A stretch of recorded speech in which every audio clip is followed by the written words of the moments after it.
Well, happy Friday, everyone. Welcome into the Just Jump In live stream. Let me know if you can hear me when you do hear me, or scream if you don't hear me after a while. Um, Randy is our first one in, so he gets the virtual cookie. Welcome in, Randy. And hey, Mom, welcome in. Nice to see you in here. And if you're out there and you're just hanging out in the background, just say hi and let me know you're in here. I know I usually have my regulars and everything, but I'd like to know if there's anybody new and who's checking out the live stream. Thank you, Gopher Girl. Welcome in as well.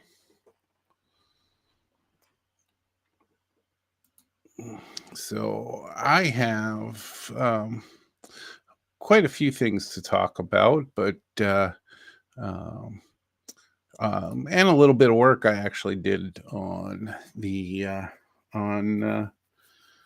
some of my many projects. Um, Basically, we had our Thanksgiving in, and just a simple slow cooked ham. We don't eat turkey in this house. Well, Gopher Girl eats turkey, but not a lot of it. So, and I don't. So we always do a ham. And so we did that, and now we have ham for days, and our usual sides and everything. But we made it a little easier on Gopher Girl, who always cooks the big meals. She always cooks Thanksgiving dinner, and she always cooks Christmas dinner. And we usually overstuff ourselves, but we did a good job this year with her health issues going on. We kind of tried to make it easier for her, in spite of her wanting to cook, because that's kind of her jam. But otherwise, it was pretty quiet. I just did some model railroading stuff for most of the day, and some 3D printing stuff, all associated with the model railroading. But that was our day. So I hope everybody else has had a good turkey day for those of you in the US, and hope everybody else had a good Thursday and a good Friday today as well. But yeah, so let's take a look at some of the things I've been working on. But first, I actually want to do, and I'll do this more because I think we should definitely share. I share in the Twin Cities group all the time when I see something that's usually technique related, and so some of the things I've come across the last couple of days wanted to share. So there is a artist who does dioramas. He does urban dioramas usually, and they are usually in the kind of decay and things like that. And what he does is he basically his base material for almost everything seems to be insulation foam. So a lot of us use that as the base to our layouts. Maybe I use it for mountains and things like that, and landforms and stuff. He uses it for the walls and floors and details and things like that. He hasn't posted anything lately, but what he posted a few years back still is really good. And he does give some tips when he posts the videos, so certainly quite helpful.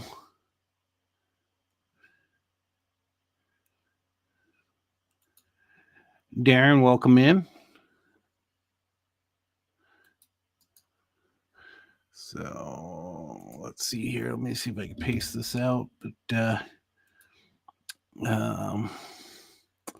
so there's that. If you type in if you do the @ and you do Harry Beltran art, it'll search for it and you'll find his channel. You don't have to always use the URL. You can just use the search term. So like for me, it's at DMRJ.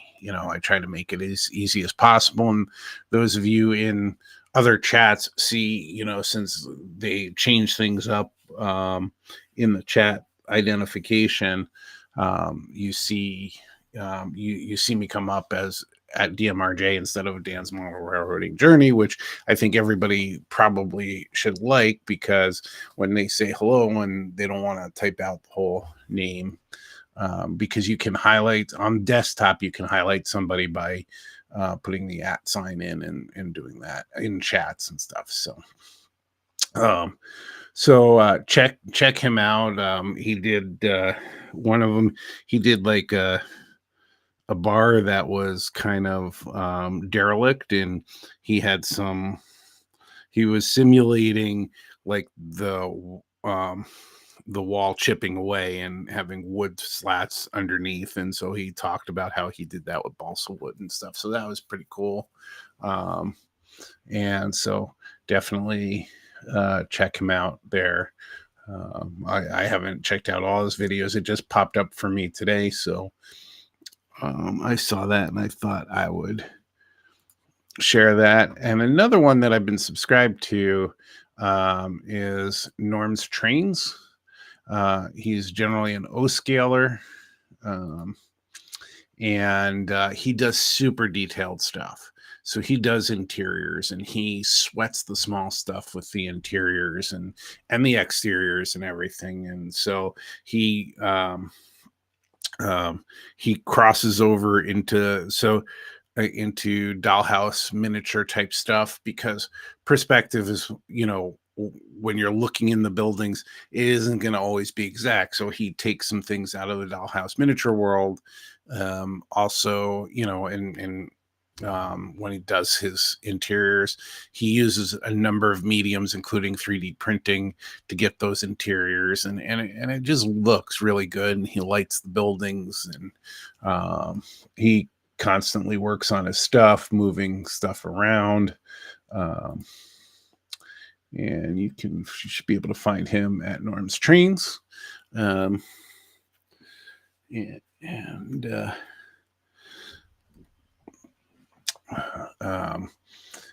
I think that I've heard from him on, there's a podcast. It used to be Matt and Matt's something or other, but it's now Miniature Modelers. They changed up the name.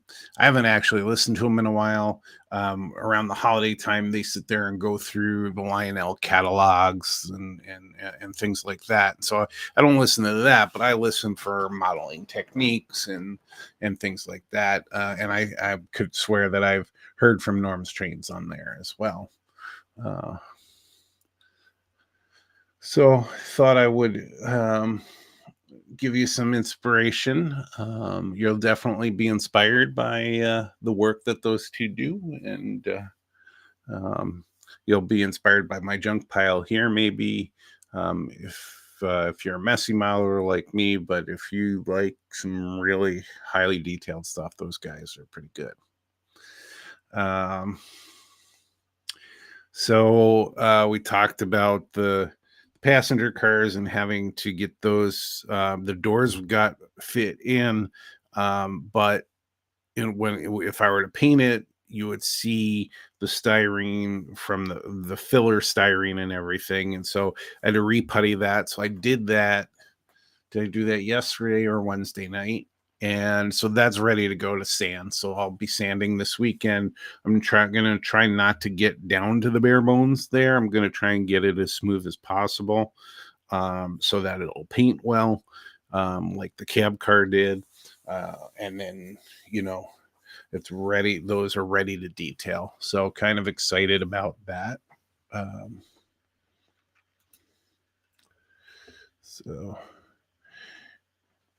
And Ray from Around the Layout, I haven't seen you in here in a while. It's nice to see you. And Tim, welcome in. Nice to see you in here as well. And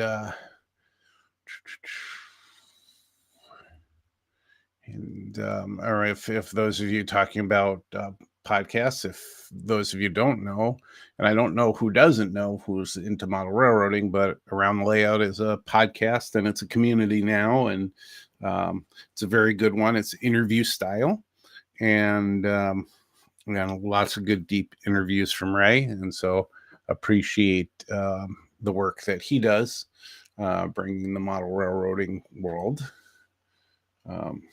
our way. So let me just take a look here for a second. And so pull this up, and by the way, you can get Array from Mini Prints. You can have a Ray figure on your layout. I don't have one yet, but I have a couple people, I think. Well, one from Mini Prints, and I have yet to detail stuff. So we'll when I get to detail, I'll have to get stuff out. But you can start at the Around the Layout podcast website. And you basically can download it from almost anywhere. And it's a free podcast, like most podcasts are. It's a sponsored podcast, but you don't have to sit there and listen through sponsorships and everything. And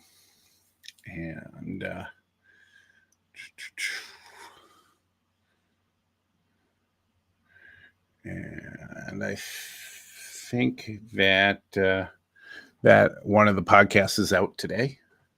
Is that right, Ray?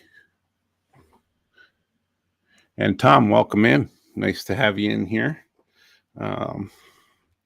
So this mess on my desk is partially inspired by, or pushed by, or just hinted at by Tom, by Split Rock, who said try and keep it simple, because I wanted to do some not so simple things. And so we'll talk about that a little bit. Just to let you know, I did put out a video yesterday. I haven't put out videos in a long time, so getting back into doing that in two ways. The first was Dwight Curley from Curly Express put out a challenge, a flat car challenge, and all of you know that I've had two flat cars that I've worked on. One was just a detailed flat car from scraps that I have, and I have a video on how I built that car. It's a Sioux Line flat car, and a load that I made up, but it's because I had garbage around and wanted to try some new techniques. So I did that, and then I scratch built a flat car that won several awards at the last Thousand Lakes Region Convention. And so I featured those two in the video, so go check it out. You can find it on my channel right here, or you can type in hashtag Curly Express. It's KERLEY Express, EXPRESS. And you'll see some of the other people out there that did the challenge as well. So put that out, and realized how much time it took. It's a 2.5 minute video, and I'd say I'd spent 8 hours between filming and editing and audio and putting that together.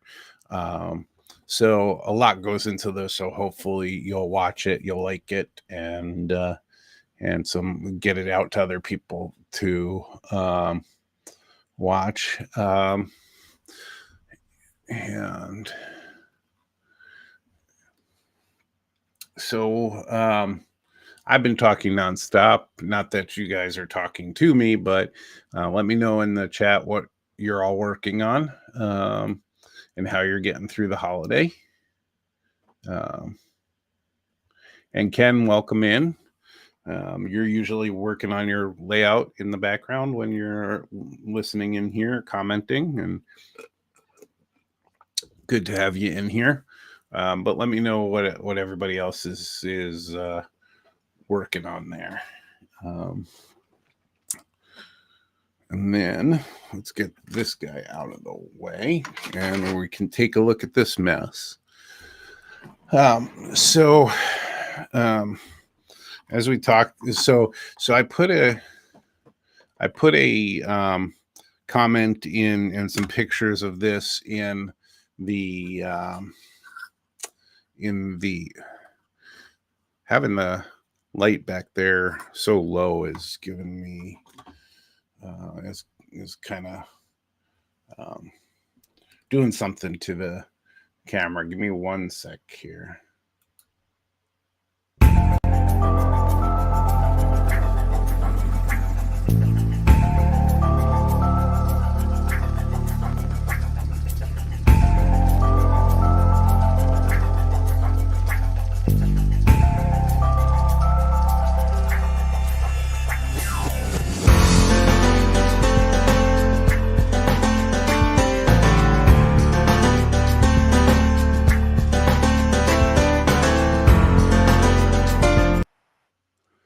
All right. Thank you for your patience, but the glare is a little bit gone. I had the light that I use was a little bit low. So I put pictures of this in the Twin Cities division. I'm still getting used to the camera angles. Twin Cities division Facebook chat. And I challenged people to tell me what it was because I wanted to validate if it looked like it was supposed to. And thankfully, like right away, 2 people basically figured it out and were able to identify it, and which was really encouraging because I was really afraid it wasn't going to look like it was supposed to. So a great first try.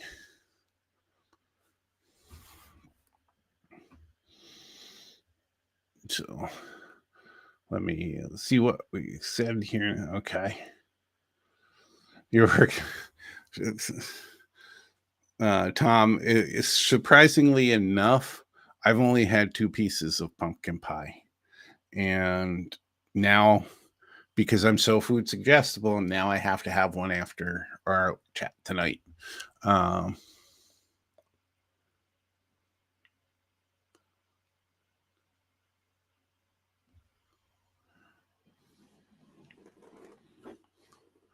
Now it's back to the layout. Ken, have you had any operating sessions lately?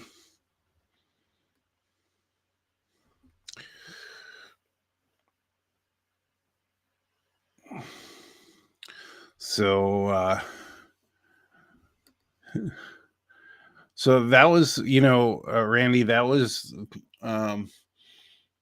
when we were at the convention in Wilmer. The best thing I did was, because I don't think anybody else was in the hotel I was in. It was not a fun hotel to be in, but the idea was it was cheap. And it was a hop, skip, and a jump from the convention, so it was no big deal. But when I wasn't at the convention, I went back over there. Like I didn't do the excursion to the museum. My feet were just killing me, and I just needed a break, and so I didn't do that. And then at night, it was helpful too when things wound down. That I had picked up a kit. It's when I started the tank kit, actually. But to bring it along with you and have it, and I had a lot of tools with me, which was nice, and was able to do some work. So anytime I can do that now, I certainly would do that, and I would travel with some model railroading work. Although there's no travel right now, we're still searching for a car. And we'll get there though, and then I'll be back out on the road when I can. Yeah, and so Wonder how long do you think that hotel will take you?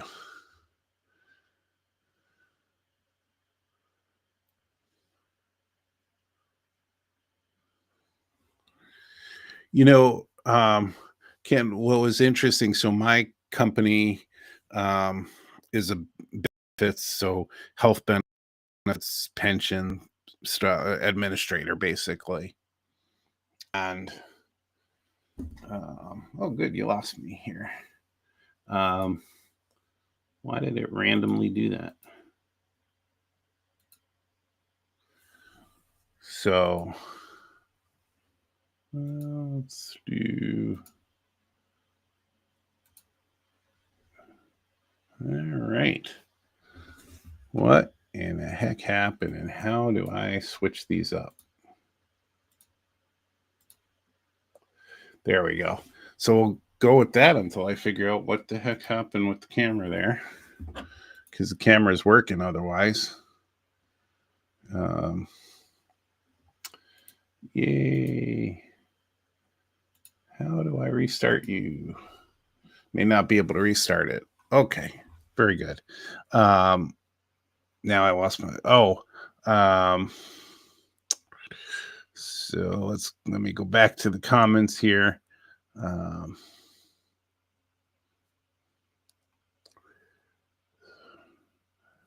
so the BNSF calendar, that's what I was talking about. So we work with tons and tons of companies, and um, we there's a number of railroad companies, and so back when we were in the office years ago, um, there were just a bunch of BNSF calendars just sitting there for anybody to take, like a handful, and I grabbed them because nobody else was taking them. They were sitting there forever, and nobody said anything about it, about them being there. And I just happened to see them, and because we did some work for them, and so I'm sure they dropped those off. So their calendars are really nice if you like BNSF. Um, so. Uh,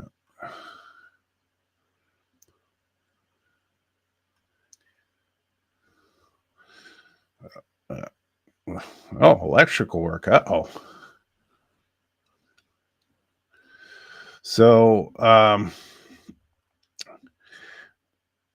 didn't watch all of it because I got into it late that day, and I don't know, we were doing something else. I was doing something with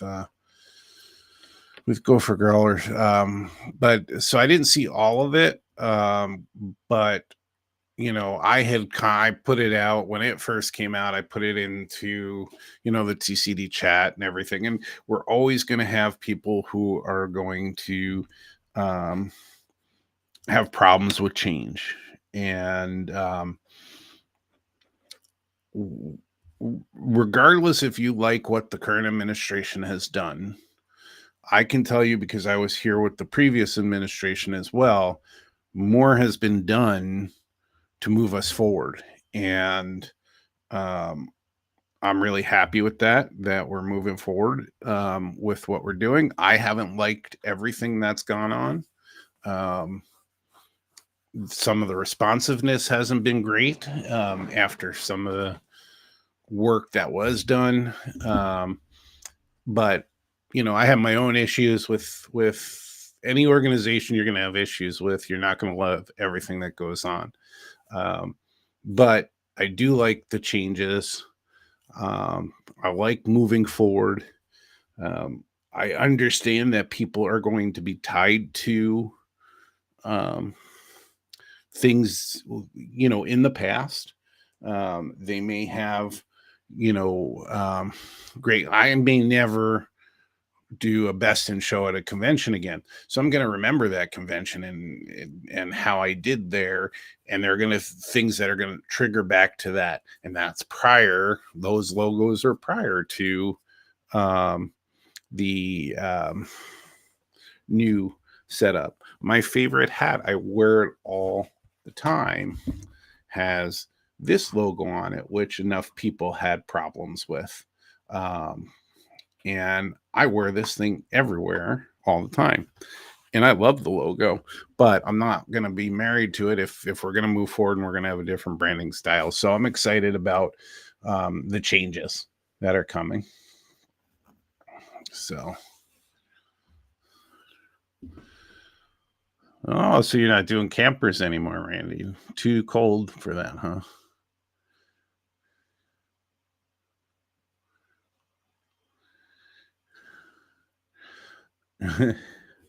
Ken, I'm realizing in my old age, and I know some of you are going to be like, you're not old yet, or and that sort of thing, but I've always, I've from even just a modeling standpoint, I'm a little bit of a lone modeler. I think that if I ever move along with the layout as part of the AP program, um, there may be times where I'm going to say, okay, yes, I'll take some help. But that's a little, I find that I'm a little bit of a, I do things the lone way, you know. Um, and I couldn't get Gopher Girl to come out. I thought it would be a little nice getaway from us if we boarded the dogs and everything. And so I was kind of pushing for that, and that didn't go through. But I appreciate that. It's not like I went out and asked anybody, hey, does anybody have any room to stay anywhere or want to split a room or something like that? That's on me. But I really was to be able to afford stuff and being the one person. That's why I chose the cheaper hotel. I know some people even stayed further away. I literally was like around the block. I was in the last hotel before the highway, and it just was not well run. It wasn't very nice looking or anything, and just wasn't great. So, but in spite of that, it was a really fun time, and I did get to interact with people, and looking forward to the next convention. I don't think I will be going to the one in Canada, and that's definitely a financial situation. Um, and the time away to go to that too, and to be that far away. Wilmer wasn't that far away. Um, when I went to Bloomington, that wasn't far away. That was very, very close. So, um, you know, um, maybe at some point, um, there we go. Maybe at some point I'll be able to get, you know, do a room together thing. But would, I would love for Gopher Girl to come to these events and get involved. And I know it's probably a pipe dream. Her thing is Legos. It's not model railroading, but um, so maybe at some point.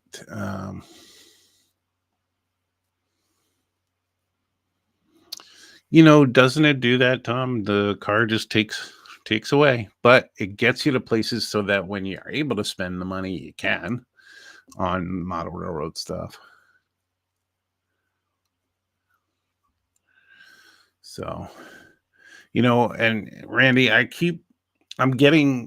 really enjoy doing these projects um, with 3D printing. Um, I I'm never going to be a great modeler by hand, but I can design, and I enjoy designing, and I enjoy building, creating. And if I can make something look really good and do it by design and it's still scratch built and everything, then I'm really happy with that. So I enjoy trying to get things done, and I'm going to show you some fun things if you can't see them in the pile here about my attempts. Um,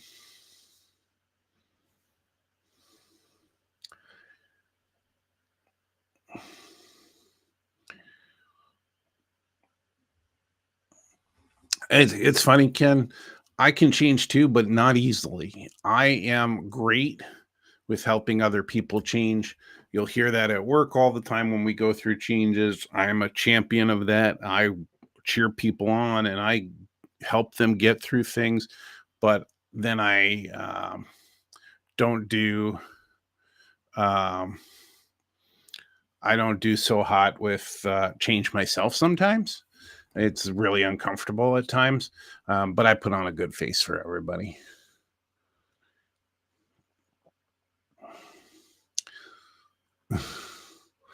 So, well, with I'm excited for Jimmy taking on uh,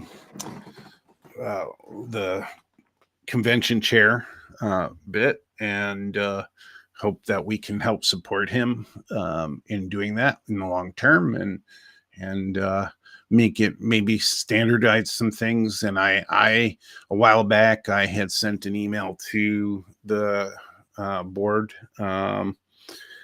with some ideas about how we can move forward and make sure that we have all the aspects that make the convention successful. So if he needs any help, I'm sure I can help him and put my 2 cents in.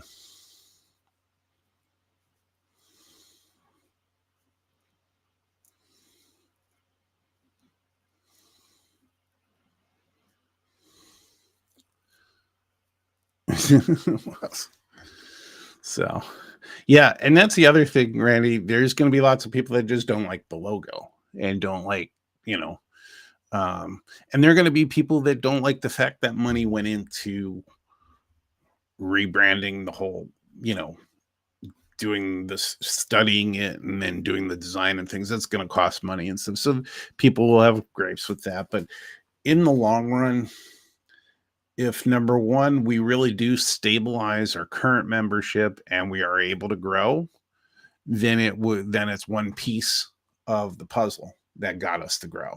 So I'm all for that. And we can have hits and misses. That's fine. And then if this doesn't work, then we change it. Um, I Could we change it back? Yeah, we probably could, but like the idea of um, I like the idea of branding. So I don't love having logos that are so different that you can't necessarily tell they're NMRA, and some are modern, some keep the old style and things like that. So personally, I like the branding piece. Assimilated is a good word, Tom. Like the Borg. Anybody know that reference? If you do, thank goodness.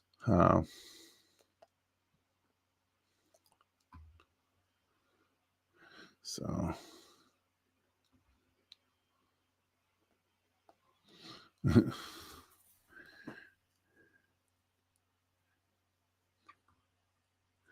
so um hey, Particle Station. Nice to have you in here. Um, so yeah, it's nice to have you in here. I watch your stuff all the time, and I check you out anytime I can. Another great YouTube channel. So okay, so let's go back to let me get for let me go find him for.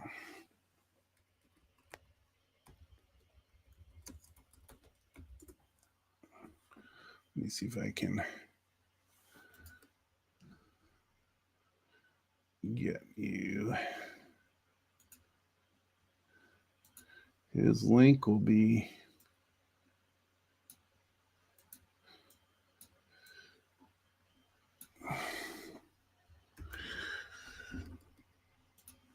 right here. There's his link. So appreciate you coming in and joining me, and hopefully this time helps overseas, as it's a little late here in the U.S., but I do know that we get a few people from overseas, and happy to have you in here. Okay, so again, if you don't know what this is, Let's see if I can figure out how to. There we go. So this is the beginnings of a catenary maintenance vehicle. So both Amtrak, New Jersey Transit, and certainly others along any electrified um, corridor needs something like that. And so I've been actually doing an Amtrak one because the Amtrak ones seem simpler to do than the ones that I've seen pictures and videos of for New Jersey Transit are newer, and there's more to them. And this is not simple by any means. There is going to be a crane that comes up over here that has some different ends. The crane arm can have an end that has a wheel on it that helps to wire or replace wire, or it could have a crane, it could have claw on the end or whatever. And then this is where the workers would be when they're up there, and this raises up. Now for me it doesn't. I have a screw in there for now, and I actually have a piece I designed in there to be able to move this up and down. So in the advanced world of things, when I get a chance to look into it, I'll look into seeing if it can be lifted up and down automatically. But if not, I was trying to make it so it was manual. And I don't think you can really see it because there's not enough light to see it in there. But the piece I designed has a lip on the end so it doesn't come out. And then over here, there's more equipment on the end here. There also... It's like, how do you get into this thing? I didn't design the doors on this side. There will be two doors, one on this end, one on this end, or in the middle. Or I should say one on this end and one in the middle. So I was working on that, and this is going to be one of the motive power items. So you can see I worked on, I started with, actually the underbody is what I started with. And this, let's see if we can switch it up here. Let me see. Let's try that. Let's try that again. There we go. So this was the very first thing of it that I built. Tried to model it as much as I can off of other cars. Tried to put something in here so that I could put the motor mount, those little soft plastic motor mounts in there. That was the first attempt. I then did round it off because this is kind of obnoxious this way. Now, looking at these vehicles, it's not exactly that. And we can probably get a picture up here. Let's see if I can find one.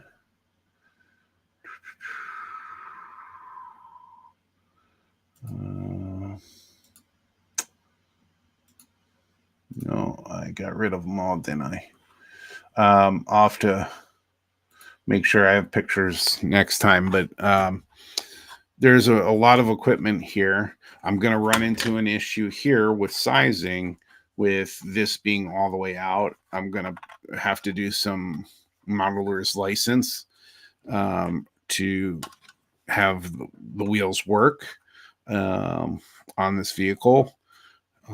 And so I had gotten one of the engines from Art during the convention. One of the raffle wins was, but that one is having too much trouble with kind of sparking, and I've cleaned it up and everything, and I haven't been able to work that out.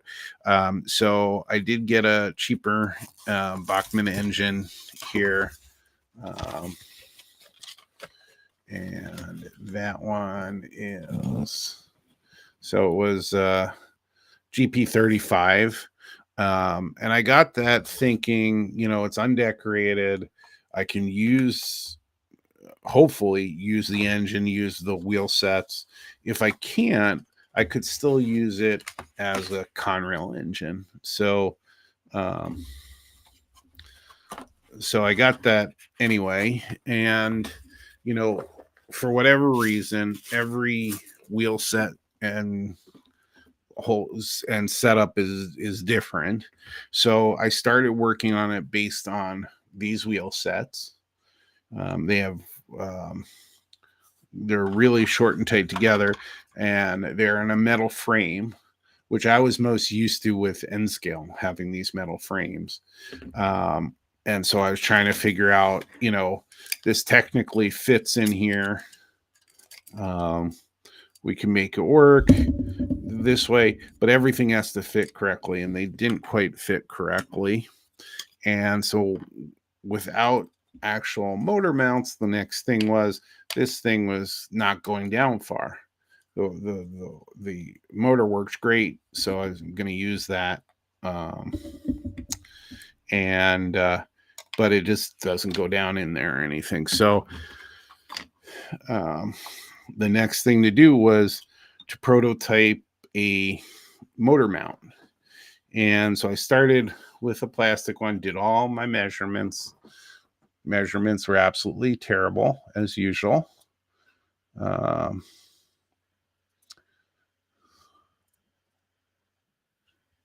So yes, it's an Amtrak thingamajig.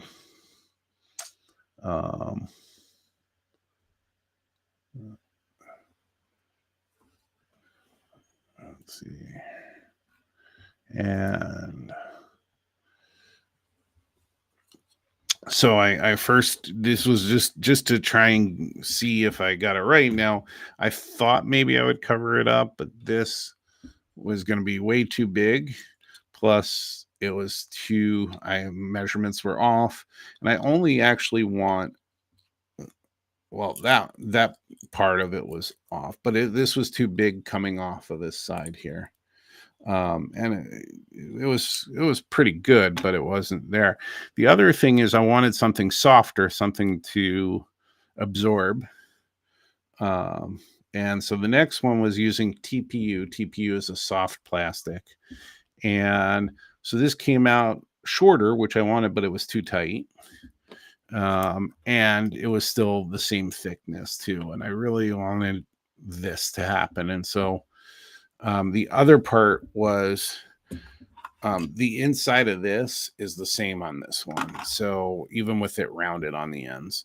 So when this didn't fit in here, then I did this one, and this one fit in here, but it didn't do the other things. So the next fit was this. Was lowering it a bit, and it would help if I lowered it into the camera. And so now I would just have to glue onto the, whichever one I use when I do a final print on them. And then this will be able to sit in here. And then I have to get these to fit. So that was the next thing. These weren't going to fit exactly the way they needed to, and they go this way. But it was like, how is that going to stay in there? So I had to figure out how that was. So the next rejiggering was I went back to the metal frame here and put these back in and kind of studied them a little bit, figuring out how these fit in here and how they'd stay in. So the next thing I did, and this isn't great. It was actually, you can see, first of all, this print completely failed. Well, not completely. On the ends, it failed. But basically, I was trying to get it set up so that the wheels would work. So we were actually going back to something like this and trying to figure out how to get that in there. and you can see it come out over the front. Well, as I did the fitting with these partially done things, this is the inside, obviously. And you can see here, and it's better probably on this side. If it's fine right here, there's room there for it to move around and everything, but it hits over here. So this has to be longer over here. So that's the next setup. And then the way I designed this, it wasn't cooperating and allowing me to extend it. So I had to take the part separately and try and extend it. And I couldn't do that in the program I use. So I have to go back and figure out how I can just do this part separately. But in the slicer for the 3D printing, I was able to extend it. And now one of the things, the reason this is like this is the same design feature as this. It's split so that these can come up in here. Now, I certainly could print these and add these in. These are held on loosely by screws. So I could have those stay in there and just unscrew it when I need to. But you'd actually have to pause the print and get it in there at the right layer lines, which I could figure out and do, but that's a little more than we need to for now. If we can get this to work right and split, then we'll be fine.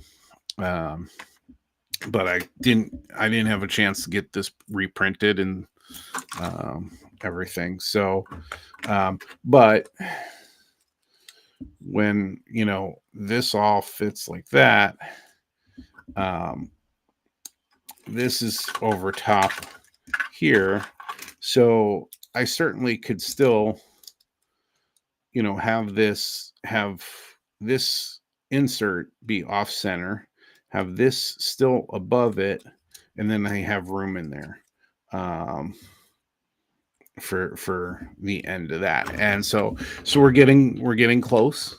And so that's what I was working on late in the day before the show.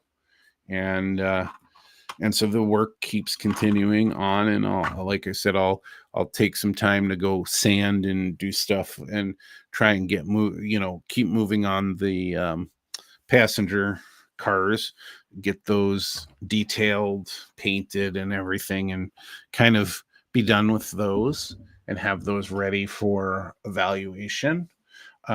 There are some things that I haven't, like I haven't finished the cab car, so that still has some things to do. And I've been thinking about biting the bullet and replacing the, since I'll have the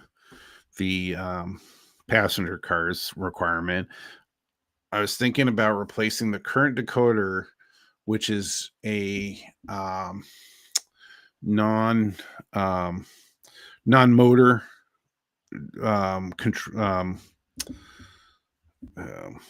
there go my words again, decoder, a non-motor decoder, so it doesn't have the motor function. It was $30 cheaper, and because it's supposed to consist with an engine for the sound, that worked. But there's no reason why I shouldn't just use that one as motive power. But then there's going to be if I do that, it's not so simple as the decoder. I'd have to do the same thing I'm doing here. I'd have to redo the inside to power the car, to put a motor in it. If anybody has any, obviously things aren't as cheap as they used to be, but if anybody has a link to like on Amazon, like a package of these pretty cheap. The ones I've been finding, first of all, don't have flywheels on them, and usually only have one arm for a flywheel. And so I've been having trouble finding those. So if anybody has a supplier they use, whether it's Amazon or not, send me a link or just send me who to go to for something like that. Um, I'm not saying I'm gonna just build engines all the time, but just having like a package of 6 of them or something, pretty cheap, would be helpful so that I can kind of get a method down, and all of my motive power have those engines and that sort of thing. So this is the grand old mess. So really, I did make progress. Um, this just has to print better. So this blue that I'm using up with everything to prototype is the filament I got from Hobby Lobby. So they're a cheaper filament. Now you can get cheap filament online, through Amazon as well, and they all work well. This one I've had a little more trouble with, but it's just you have to find the right settings, and if they're not perfect, um, then they don't work so well. You can see here, like for instance, when we're talking settings, and maybe you can't see this well, but one of the problems with this TPU is the way, instead of the nozzle wasn't always just going around like this, and so it was crossing over, so it has stringing throughout, and that's some settings, and I and the size of it, and so the other thing is also, it probably could use some drying, so I had some drying time with it, and this one had no stringing, and yes, it was shorter, like in length by about a third. But I got it to print better. I did some things to get that to print better. Um, so I think um, for the cheaper stuff that you can get at Hobby Lobby, um, I think it works fine. Most of my prints are just fine. This was all fine. It even printed this really, really fine um, um, fence piece, or 2 of them, and and just perfectly fine. So when you getting frustrated with 3D prints not working out, unfortunately you have to look inward and say, did I get all the settings right and everything? So sometimes there's some of that you have to get through, but I continue to enjoy to use it. It's a great prototyping medium, so that I don't have to sit here and build by hand. And don't get me wrong, it took hours and hours to design this, design the pieces that I've designed. So separately, I designed the underbody, which needs modification, and then the body, and then the extension piece here, and I'll have to design other parts to it as well. And so that's hours and hours of design. It's just not physically putting it together. Now I did some construction here. I had to glue parts together just like you do anywhere else, and screwed these parts together and everything. So there's some building there as well. So hopefully not everybody's against using 3D printing as a tool. Just like when you put a kit together, a kit's built through, it could be a 3D kit, it could be a resin plastic kit, that's a tool, anything like that. So um, anyway, so that's what I've been messing with most of the day today. Gopher Girl was watching football. I had some leftover Chinese food, so I snuck out of having to have ham second day because I had some of that left over for lunch.